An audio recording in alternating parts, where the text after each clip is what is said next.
Have you ever wondered what it's really like to leave everything you know behind for a world you've only ever dreamed of? Well, today we're going to get into just that. We're looking at a really powerful personal story about one family's incredible journey, all told through the eyes of a little boy. So it all kicks off with this one huge announcement from a father to his 5-year-old son. Just picture this. He grabs his wife, swings her around the room, and they're both just laughing like kids. And for the boy, those Portuguese words, uma grande jornada, they had this mysterious energy. He had no clue what they meant, but he knew deep down something massive was about to happen. And this was it. This was the moment. After weeks of these super intense talks, the kind of kid hears as angry arguments one minute and wild excitement the next, the decision was made. That was it. They were leaving their home in Brazil to go start a completely new life in America. The die was cast. And what's so interesting here is the feeling he describes. See, for him, it wasn't about maps or packing lists, not at all. It was about this powerful, swirling tornado of emotion that just took over their house. He could actually feel the weight of the future, the gravity of this permanent shift, way before he had the words to explain it. So you have to ask, what makes a family do something so drastic? I mean, to leave a place where their family had lived for 8 generations? Well, for the father in this story, the answer was a mix of total desperation and an even bigger dream. These are the father's own words, and wow, they tell you everything you need to know. He looked at his future in Brazil, and all he saw was corruption and cronyism. But it was more personal than that. He saw this pre-written story for his life, follow his dad and his granddad into a job at the Sao Paulo Railroad, a job he felt led nowhere and had ruined his grandfather's life. He just refused to let that happen. He was going to break the cycle.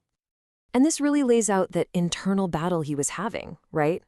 On one side, you've got the life that's suffocating him in Brazil, and on the other, this deep desire for something more. Adventure, faraway places, and a real shot for his skills as an airplane mechanic to actually matter. One was a cage, the other was freedom. Okay, so if that's what he was running from, what was he running to? Because the destination, America, it wasn't just a place on a map. No, it was an idea, this almost mythical dream he'd built in his mind. Let's dig into how he put that vision together. This was the heart of it all. To him, America was different. It was a meritocracy, a place where it didn't matter who you knew, it mattered what you could do.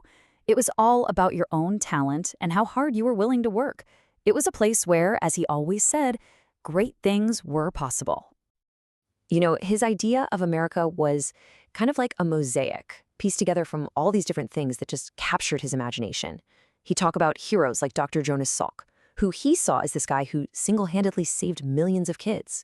He'd soak up images from the movies and newsreels at the little local theater. He listened to world news on their tiny radio. Every single piece just added another layer to this incredible vision of a land of endless opportunity. All right, let's switch gears here.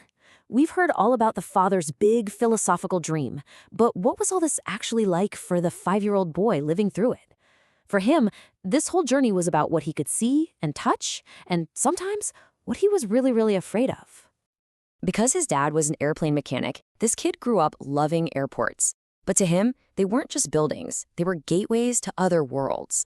He talks about hearing the thundering roar of the engines up close and seeing the shiny aluminum skin of the planes that looked almost too delicate to fly. For him, an airplane was literally a magic carpet, waiting to take him somewhere new. But of course, the fantasy of a magic carpet ride runs smack into the wall of reality pretty fast. And that reality was immigration. Before they could go anywhere, the family had to dive into this whirlwind of paperwork and official procedures that for a little kid made absolutely no sense. And one of those procedures, man, it stuck with him forever. The medical exam. I mean, just imagine, you're 5 years old, you're in a strange clinic, and a doctor pulls out this enormous glass syringe.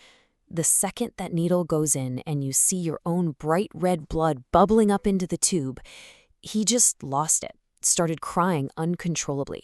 It was pure, unfiltered terror. And that's the thing about this story. You have this huge, life-changing journey, but it's filled with these small, intensely human moments. His fear was so real that his parents bought him a toy, a little Model SO gas station, just to calm him down. There's even a picture of him, giving this weak little smile next to his new tin toy. Just a tiny piece of comfort in a giant, scary new world. So with the doctor's visits, the paperwork, and all the tears behind them, the family finally gets to the airport. This is it.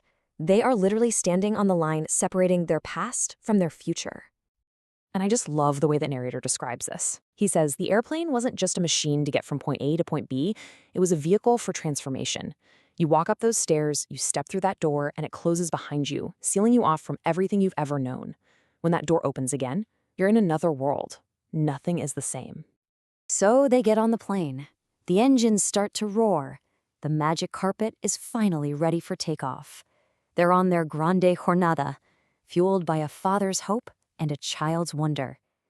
And the question that just hangs in the air is the one that's true for any journey like this. It's definitely going to change you, but how? And in what ways could they never, ever have possibly imagined?